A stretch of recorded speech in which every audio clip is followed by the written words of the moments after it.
Another exciting episode, and it genuinely is going to be an exciting episode this time, as this time we have Dr. Dale Childs joining us, as well as the usual suspects, Alex, Tim, Andy, and myself. And today we're going to be talking about a whole host of interesting stuff. But first of all, Andy, how nice of you to join us. Sorry, I put some new security features on my laptop, and it's I forgot actually. I couldn't work out why the camera wasn't on, but you had to put one of those sliders across. I was going to say, Andy, who would be interested in hacking your computer? That's everyone's burning question. So let's go around and introduce ourselves quickly first. Alex. Good morning, all. My name is Alex Abbott, founder of Supero. I'm Adam Gray, co-founder of the LA Ignite. Tim. I'm Tim Hughes. I'm CEO and co-founder of DLA Ignite. I'm probably famous for writing the book Social Selling Techniques to Influence Buyers and Changemakers. Andy.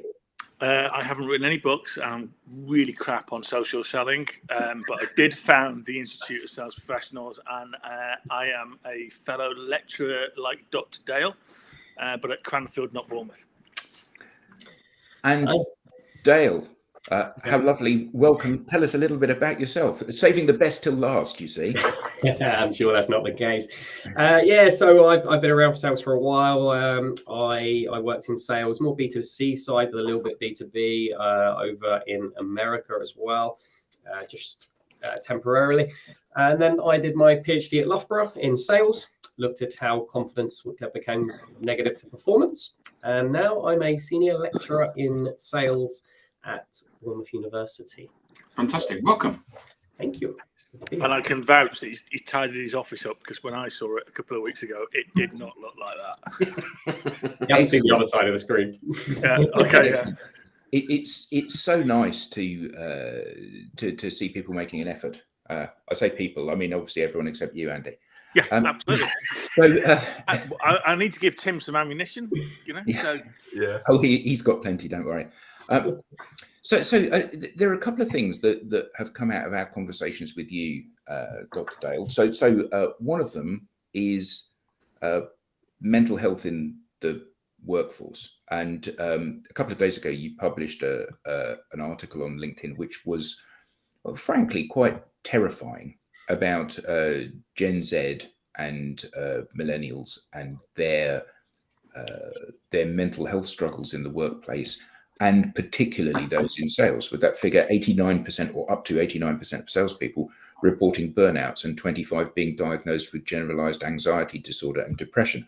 I mean, this is shocking stuff. So we've got that, but we've also got, following on from last week's conversation, the use of AI to help measure salesperson performance, because one of our certainly for Tim and Alex and myself, one of the banes of our life is that we work with organizations and salespeople are often KPI'd on things that are ineffective or even positively damaging to their sales performance. So how many cold calls have you made this week, Dale? Well, actually, nobody ever answers my cold calls. And every time I cold call someone, half the chances that they'll read one of my emails. But still, that's a measure, as is sending emails. And people wonder why, actually, when I do get the opportunity to interact with you, you don't want to talk to me because I've spammed you with 100 emails. So where should we start? Well, let's start with the AI side of things, because it can link in very much to mental health, I think. I'd say that's an interesting start. Okay, so we were talking about how measurement is crucial to drive performance. And you said that that's one of the potential uses of AI. So how's that? And is that something that's available to everyone at this stage? Because, you know, we've all heard of ChatGPT. Most of us have tried ChatGPT in one way or another, but that's a long way from having an AI tool that can actually scrape different data points and start to measure your success, isn't it? Yeah, so I mean, there's a lot of tools that you can use to sort of help with sales forecasting, which I think is an important part of looking. But the thing is, it's about keeping something realistic. So AI is a good tool to help people do their job. But I think what's actually been talked about consistently at the minute, if you ever look at anything that's talking about AI, can we be more efficient? Can we do this? Can we do that? And it's increasing the load on salespeople, if anything, at the moment. We're not looking at it as a tool to help salespeople do their job. We're looking at it, how can we make it more effective so that we can sell more, so that we can do more? And I think that's a big danger for me from the off. That we're not actually even considering the other side of this. We're just saying, how can we make more? How can we sell more? You can use tools to forecast, but there has to be some element of human, consideration into this. What is the economy like? What is happening in the real world? What is actually a realistic thing for us to be, putting forth as targets, as objectives for our salespeople? I think that's probably the one big caution I would raise at this point. So, I mean, me and Andy have recently written something, about and Javier as well, Marcos, who's at Cranfield, and about, the different ways that you can use AI. So there's tons of tools out there. There's hundreds of tools right now. And it's just understanding your business specifically and then picking the right tools and then implementing it in a sort of, I would say, a straightforward, logical way, not just taking things at face value. That would be my take.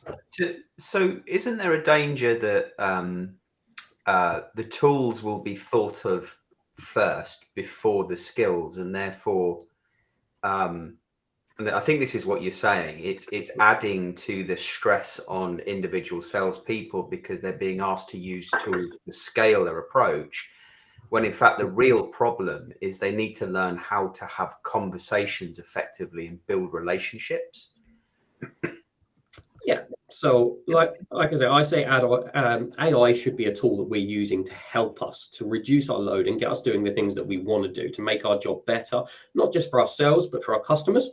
That for me is very important. It shouldn't be the standalone. For me, sales will always be about people, and it's going to be a differentiator. Because everybody's going to have these tools available. They're going to become more and more available. There's been thousands and thousands of AI tools released since ChatGPT took off. So these are readily available. It's understanding what are right for you, your business, and the industry you work in and the customers you work with. So how can we maximize everything of them? There's hundreds of tools, thousands of tools. What ones are best for us, right? And for the people that are working for us. My wife is running a social selling academy for women. It's run by women to empower women to re-enter the workplace and help eliminate the stigma associated with sales, but at the same time supporting positive mental health. And there's 3 women running it, and none of them would ever say they're sales people. Yet they are throwing themselves into learning these new skills and actually finding tools like GPT to help develop their narrative in their own minds using the right prompt so that they can create text, messages that are basically their own intention, but just worded more eloquently. And they're finding that as a really useful tool. Yeah. But I think it's also important to understand that, everyone's going to be using these, and you can't take the people out of sales. And this is something I'll keep coming back to. Everyone's going to have these tools, and it's going to create some sort of some level of standardization. It's only as good as the prompts you put in, but generally much of the prompts are going to be the same. So the same tone will probably be used generally within an email.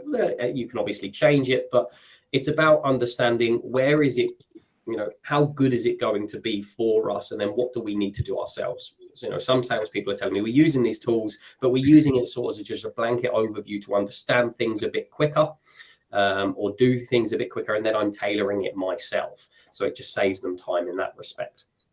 These will probably become better, 10 years time, who knows where this space is going to be in terms of AI. It's rapidly developing. But again, if you think about the general premise of a unique selling point, the unique selling point sometimes already is down to people. So we can't move away from that fact. You know, we're not, sales isn't going to be run by a bunch of robots in 10 years. No, but I think that one of the underlying trends is a human nature one, which is that people want to get something for nothing. So, you know, the beauty of AI is that where previously I would have to write individualized messages. Now AI can do it for me, which means that instead of spending a day writing 10 messages, I can spend a day writing 1,000 messages.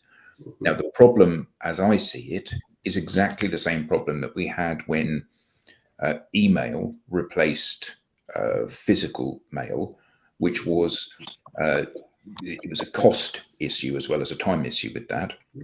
But you strip away those barriers to volume, and people exploit that. So rather than sending 100 letters today, I'm going to send 10,000 emails today. Rather than place an advert in this magazine, which is hyper personalized, I'm going to place an advert everywhere on the internet because it's cheap for me to do so.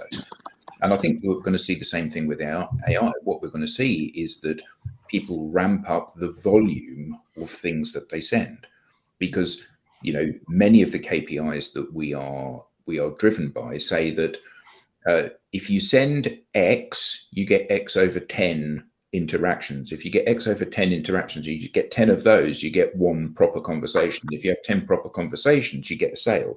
Therefore, instead of starting by sending 10 of those things, I'm going to send 10,000 or 10 million of those things, because then I'll have this tsunami of people that come to me, all of whom will be people that I will be able to process. And that's every sales leader's dream, isn't it? You know, we're going to have more customers than we can deal with. A continual stream of leads. Yes, because no one's ever heard that before, have they? And I think the problem with this is, that, as you said, Dale, that this will become a standardized behavior, that everybody will be doing this. So all of a sudden, my competitive advantage of being able to send 10,000 messages a day is not a competitive advantage. It becomes a hygiene baseline that everybody's doing. But the other thing is that already we're having problems with our LinkedIn inboxes, our Twitter direct mails, and our email, where we are getting flooded by more and more of these robotized outreaches. Whether or not that's AI driven or just simply put it into your marketing automation tool, then it sends it out at volume based on a list that it has. And it's surely an inevitability that at some point down the road, you're going to be using an AI tool to email people like me, and we're going to be using an AI tool so that we don't have to read the emails that people like you are sending to us. And then what you've done is you've effectively removed humanity from the sales process. I don't agree with that. To be kind of semi-controversial. No, I was waiting for you not to. There you go. But the only reason none of the technological things that have come out have actually made the change. And to Dale's point, it's about how humans use them, and actually now even more so how humans cut through that to have a meaningful, realistic conversation with other human beings. And let me take a step back. So I met Dale in Toronto this year, but you know his reputation as an absolute stellar researcher and data cruncher goes before him in a lot, and I mean that seriously. But the year before, I was at the GSSI when it was in Frankfurt, and there's a guy, Dale, you know the guy from Houston, and he put up this slide and he talked about sales tech, and he said, well, let's just go back and talk about marketing tech. And he said, there's about 10,000 titles in marketing tech right now. And he said, if you then look at sales tech, he said, I think he said there was about like 500. He said, but you can see where this is going, that fundamentally there's going to be as much on the sales tech side as there is on the marketing tech side. And none of it has actually solved the problems that we thought it was going to solve. If you take LinkedIn, and I realize I'm going into the lion's den to talk about LinkedIn here, but it's not solved the problem. It's just made everything quicker to the point of which some humanity or some differentiation and brand has to shine through. And that's where people are not getting it, I don't think. And they're fearing that AI is just going to be another tool that will not answer anything in terms of sales numbers, But the people that use it well, like the people that use Salesforce.com well, and the people that use LinkedIn well, will prosper, and those that don't won't. Yeah. So I've spent 23 years in MarTech, so marketing technology and selling it, and I've seen that evolution happen right in front of my eyes. So many companies designing new applications to be more customer centric. And actually what's happened is businesses are left with 50, 60, 70 applications, and they can't manage the data in order to enhance the customer experience.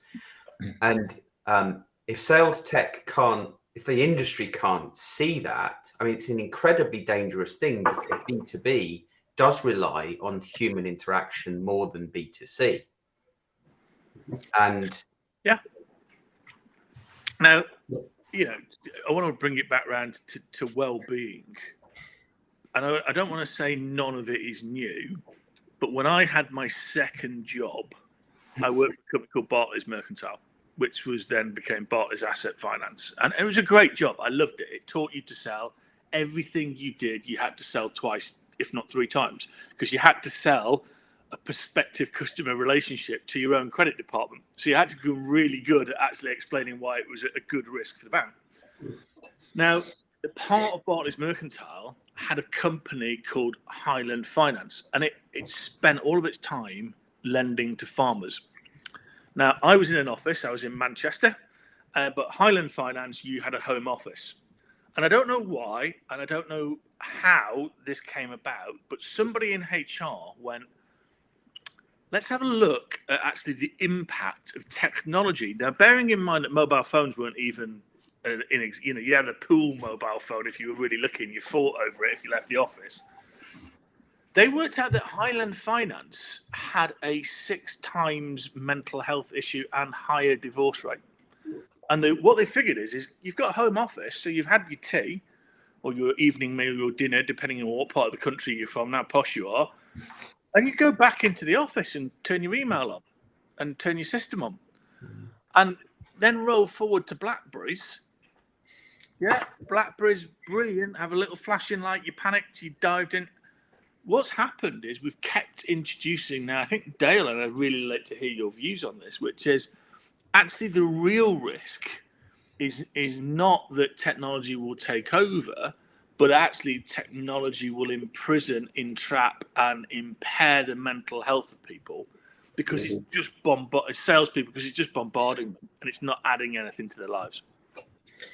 Yeah, 100% agree. So I'm effectively, or my position on this is to use a football analogy, or soccer, if we got anyone here from America, is it's shifting the goalposts. Even Adam kind of alluded to this, now we're not sending 10, we're sending 1,000.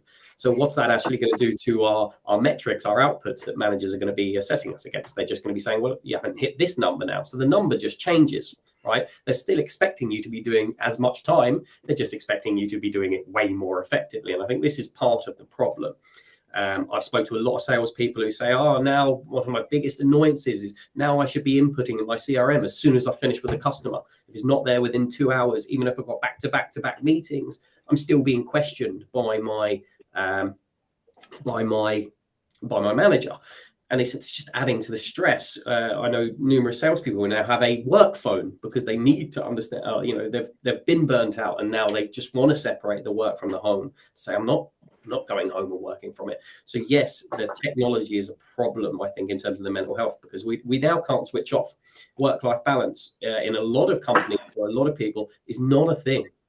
They're thinking about it on weekend. It's, they're able to be contacted, and, this whole 24/7 customer service world that's appeared because of technology is only increasing pressure on people to be available in, what is sales is a customer-centric role.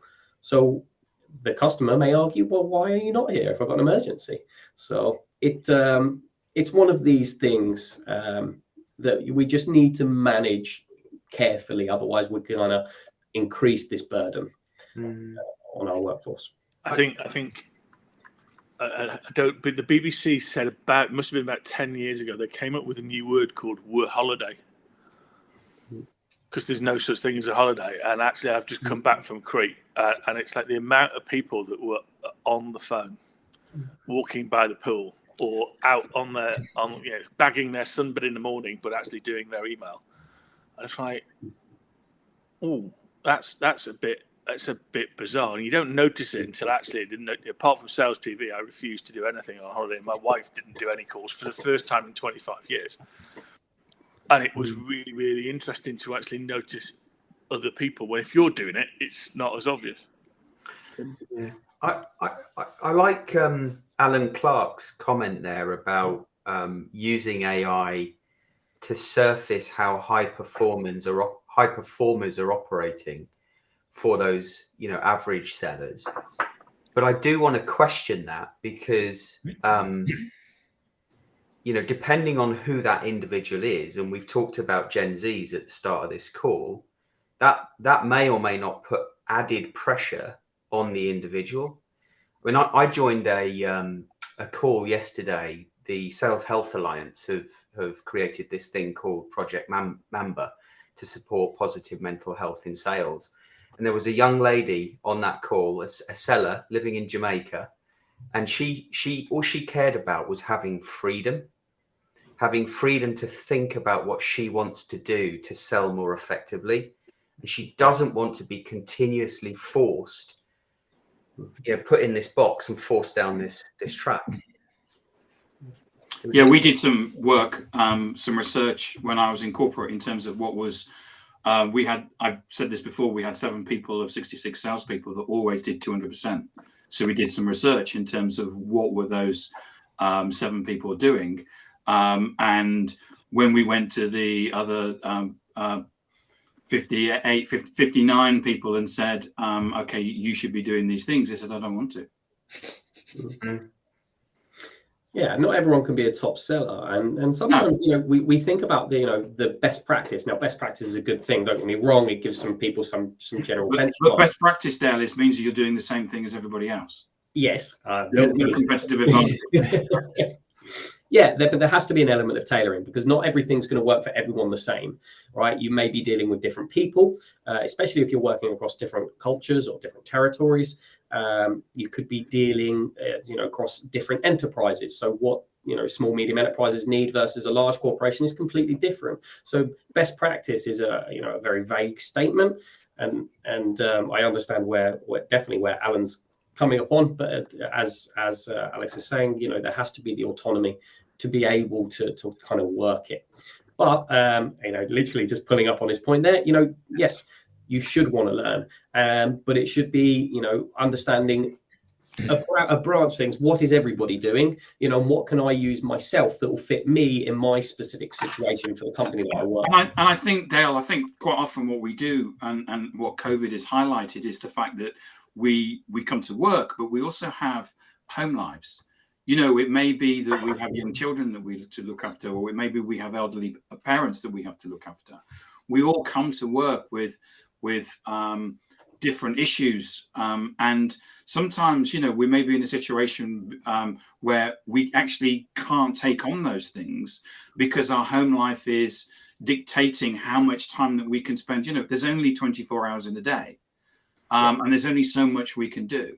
And to answer the question, why wouldn't you want to learn? Some people don't want to. One of the things that came out of what we found was that A players always went on training every quarter, and all the B players said, "I don't have time for it." Yeah, that's brought up a memory for me, Tim. It was a long time ago now, maybe 15, 18 years ago, where I was working on an RFP as a sales rep. It was a big RFP, but I got a phone call to say my mum had collapsed. And so the first thing I did was jump in the car and drive up to see her. Yeah. On the way back, my managing director called me and said, "Where the hell are you? This RFP has to be submitted." And I said, "I'm ever so sorry."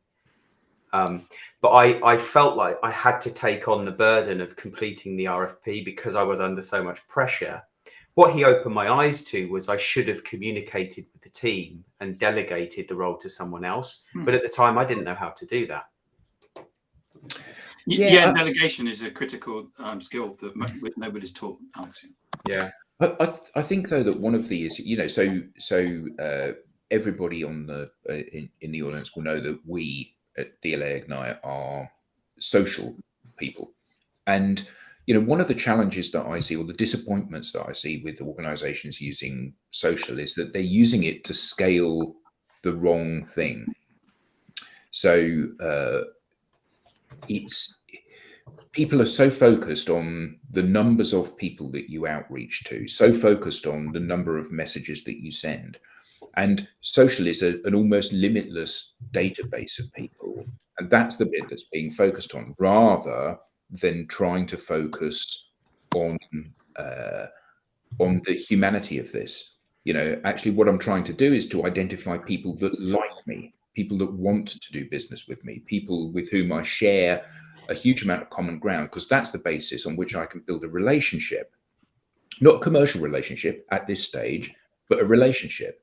And we said before, every organization claims to want to do have relationship based selling, but they don't. They want to do selling, and if you get a relationship out of it as well, that's a great thing, because it's all about the number. And I think that part of the challenge is that that when organizations treat, let's pick LinkedIn as an example, they treat LinkedIn as a database with 950 million names on it. They're missing the very point of these social networks, because it's not about 950 million people. It's about the people that want to do business with you.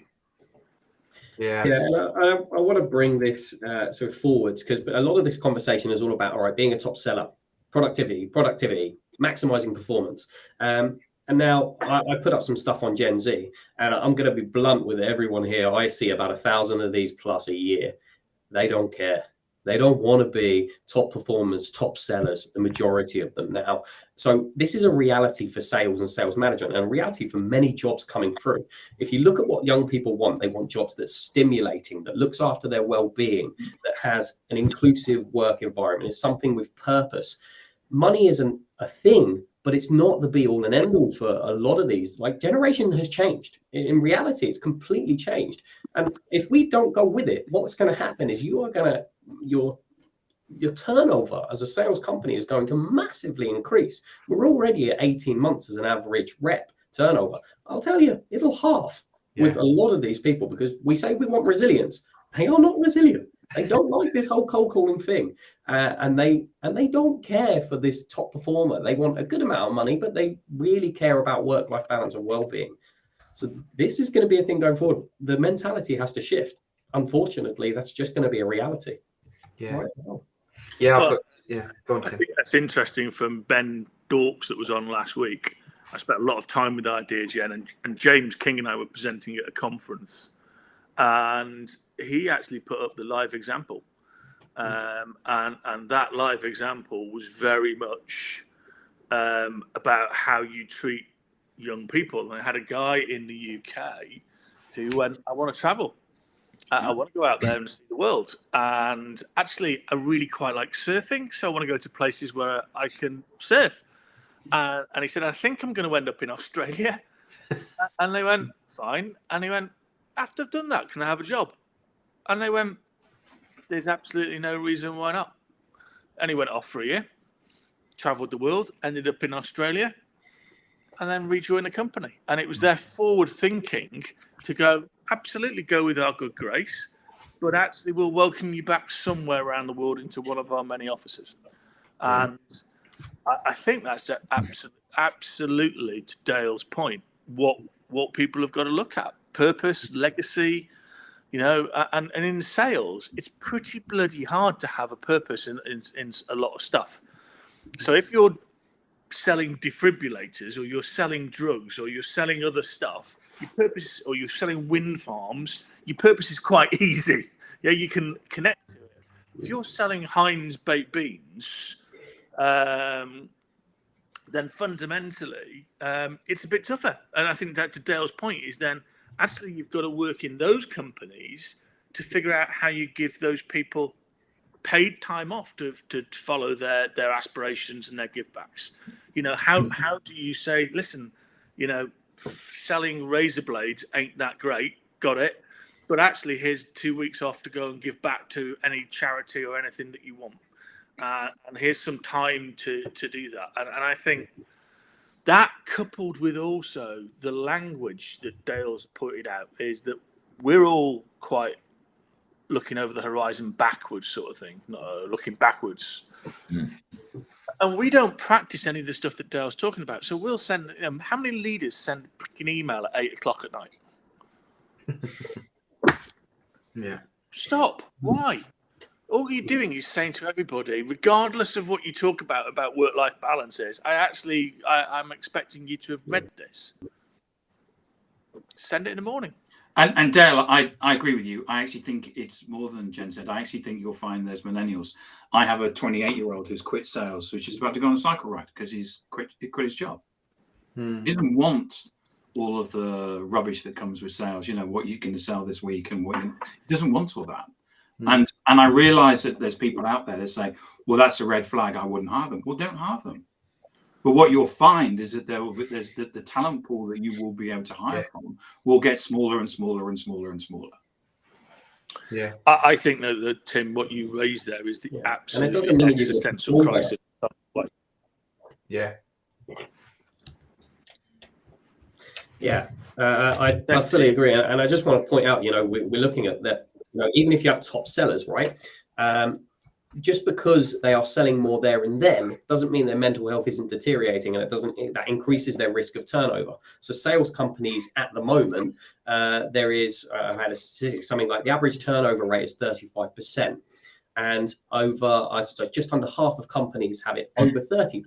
So these are all costs. It takes time to hire people. It takes time to recruit people. And all of this is lost cost opportunity. There is money in training people, hiring people, and all of this. So most people will sit there and say, okay, well, they're not performing as well because we're not pushing them as much. So we're losing money. Okay, but take the holistic perspective, right? Are you performing better or worse in terms of the overall costs versus over time what the salesperson's bringing to you? So I think we need to consider more of a long-term approach in sales going forward. And this is going to be a long, hard grind to change a lot of people's opinions on this.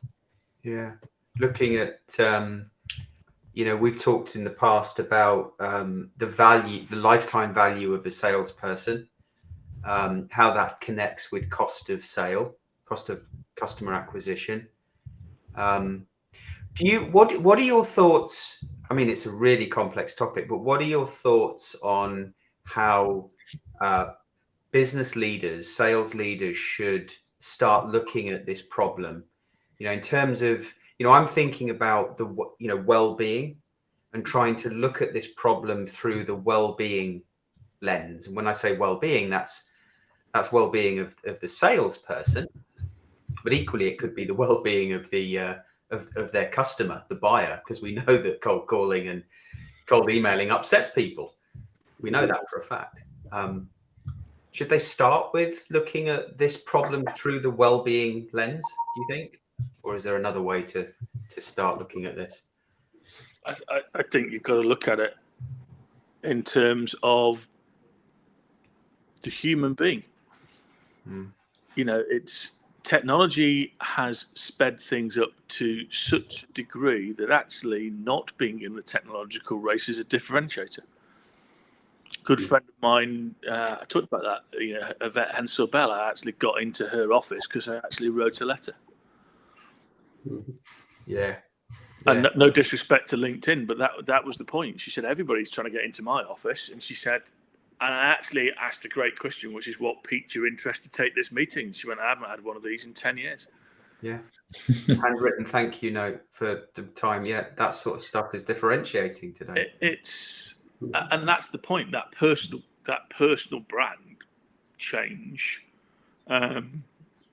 is really, really important. And I think that's what sales leaders have got to look at this now and go, I'm going to hire people. How do I hire people that have got a curiosity and a growth mindset, who have got a genuine openness, and fundamentally, how do I then put a culture in place that allows those people to be reflective, which I think somebody on this call said earlier on, which is, reflection is the tool to coachability. It's like, how do you think you did in this environment? What do you think you might want to do differently? Not rote training, which is the best practice thing, Tim, which you said, which is if everyone's doing it, no one's doing it, and no one's got a best practice.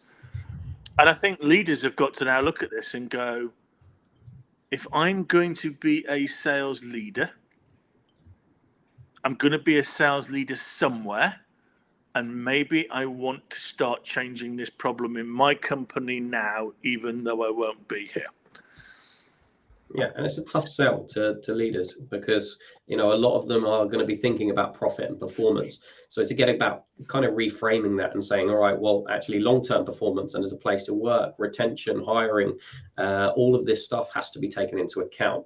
And make no mistake, there's a great deal of well-being washing, which you may have seen as a term similar to greenwashing, the well-being side. At the minute, it's seen as we'll do it, but as good as it gets us PR. Even companies, for example, I know many people who have worked for Salesforce, which is up there in terms of the best places to work, have said, that it's still a high-performance environment, dog-eat-dog, and work-life balance.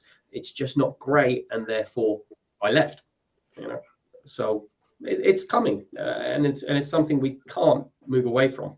We can't avoid. You can still have Look on, Alex. Well, you can still have a high-performing organization without the dog-eat-dog. That's the thing. Yes. Well, you're into this really big and Pandora's box, which is defined performance, and that's not to be contentious, but if I look at one of my panel who's reviewing my doctorate, Wendy, she's brilliant, and she's an organizational performance academic, and as she keeps reminding me, one definition of performance in Oracle is very different to potentially the definition of performance in Adidas, and therefore, how do you get that parity of saying that one person in that company is better performing than another? There's so many things that we measure that aren't potentially the right thing. And this is really interesting. This is a paper. It's called, Can't Leave It Behind. And I wanted to bring it up because Dale will probably kind of know this pretty well. And it's written by a guy called Peasley et al. And they released it actually in 2020. And what the conceptual model is that actually, and I wanted to raise this because you brought this up, Tim, which is salespeople have been taxed and stressed, but they're already stressed because of their personal life. So if you look at the left-hand side of this, personal health and all of these other things. So when they walk through the office door, there's already a burden on them, and we potentially accelerate that. And this is actually a model that somebody went out. I mean, Dale, what's your thoughts on this? Yeah, so I'm obviously familiar with this. To a point, yes, you have to understand, and I think this is the part of sales management where we really need to be thinking about. There's a difference between a leader and a coach, as someone who will, manage you versus someone who will take you forward. And a lot of people want development. They want, and they have different things going in their life. So a tailored approach to managing your salespeople is extremely important. And sometimes we're promoting the wrong people just because they're high performer. But it's a different skill set to be a manager. So you really have to understand what's going on in people's work lives, what's happening at home as well. Are they in a good position to be working? And if they're not in a good position to be, customer facing for one reason or another, then perhaps that's not the best job for them to be doing there. Or perhaps they need a little bit of time to go and evaluate, find their solution, get their head back in the right place. And they shouldn't be punished for having to do this if there's genuine reasons for this. You feel stressed. Everyone feels stressed at a point, but the point to which it becomes detrimental and leading up to that are where we've really got to be like kind of laser focused and really know our people. And managers have to know their people to give this forward. Yeah. And that's again, I was at another conference in Holland. I always seem to go to conferences in Holland because they have free drugs. But did I say that out loud? Somebody asked this once on a panel, and they went to me, how do you do sales coaching? And I asked the question, define coaching. Because in sales, we read the All Black book, don't we? Alex Ferguson way of coaching. I mean, you're Shouting at people. soccer fan, yeah. And you go, that guy's that coaching is in my really limited understanding. So I'm aware of what I don't know. There's lots of different types of coaching, and all the way at the end of it is you can coach somebody and they turn around and go, you know what, Tim, thanks for that, but I don't want to work here anymore. So how do you cope with that? Of course, sales leaders don't coach in that way because they don't want to ever hear somebody go, actually, I don't want to work here anymore because I think it's crap. Because it takes such a long time to get somebody new in and ramp them up. Yeah. So and I think Donald's got a cracking point here, which is, and I just want to link it in a slightly different way, which is, have we always tried to get a salesperson in a particular mold with particular attributes? And the reality of it is buyers, procurement and buyers and everybody that actually makes decisions aren't hired in a particular mold. They're different human beings with different stresses, different personalities. And isn't it time, to Donald's point, that we actually looked and went, actually, we need neurodiverse, openly different diverse organizations, gender diversity, ethnic diversity, and all of those things to represent the customers that we sell to. Yes. Yeah. Extremely important. Yes. I think the other thing is, and your point about promoting people, high performers get promoted into management. The problem is that for most people, or for most organizations, independent contributors or individual contributors sit at the bottom of the pile. Whether or not they're earning $1 million a year because they're outperforming salespeople or not, the next layer up is a manager of a small team, and the next layer up is a manager of managers of small teams. And the problem is that to get recognition and to get often more money, you need to climb that corporate hierarchy. And the problem is that you can be the ultra high performing salesperson who's a brilliant independent contributor, or individual contributor, but unfortunately, they're not manager material. And then somebody else gets promoted, and that person, the person that's the high performer, says, so I'm the best performer here, and yet I've been passed over for promotion. I'm leaving. So we have an issue here with the cultural nature of the hierarchy within organizations. Anyway, we're almost at time. And your idea, Andy, was that we were going to set a task or give a little gem to people each day. And Alex, you had a really good idea for what we were going to say today to people in the audience. Well, go on, Tim. Yeah, I'm just passing the ball to you. Yeah. I do, or I thought I did, but the topic of this conversation seems to have gone in a very different direction to what I thought. So okay, we can lurch and go in a different direction again. Yeah. It's okay. So I'll share the idea, but maybe we want to do something related to the chart that Andy showed and talked us through. Okay. Is there a challenge? Is there a question we can ask our viewers in relation to this topic and that chart, rather than me bend and flex to a different topic? Okay. Well, you can bend and flex to a different topic next time. Okay. So here's the chart. Yeah. So as a researcher, what I would say here is, and thinking holistically, we're missing the management side of this. Right, salesperson is one side, but we also can help people with their individual mental health by providing good climates. So there's a managerial aspect of this. This is all relevant, it's all important, but we need to understand how can we as managers understand our people and help them to manage their mental health and provide them with the tools to be dealing with these stressors. And that might be changing the role, or it might be giving them support in the right times, or it might be giving them solutions, but everything has to have buy-in from the salesperson. I think that's the important thing for me. So is the question or the challenge to ask your team members how they're feeling? Yeah.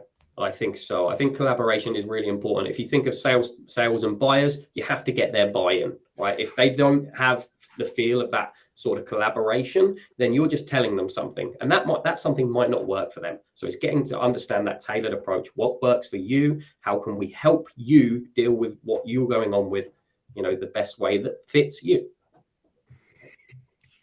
Yeah, I think what we could do is put a little questionnaire out there and actually ask people where does your manager sit in actually reducing stress, or what role do they actually have in reducing stress and helping you with your capability to learn. So we'll put something out and see what sounds like a LinkedIn questionnaire thingy. Yeah. So we'll post that in the group. So anybody in the audience that hasn't joined our LinkedIn group, please do so. That wraps us up very nicely for today for the EMEA show. So thank you to everybody on the panel, particularly some fantastic comments today from the audience. And Dale, thank you so much. Yeah, I owe you another pint there, Darren. I thought it was a £5 you gave people. Not in Bournemouth. That's less than a pint, isn't it? Hang on a minute. I've only mentioned Ben Dorks once. So Ben Dorks.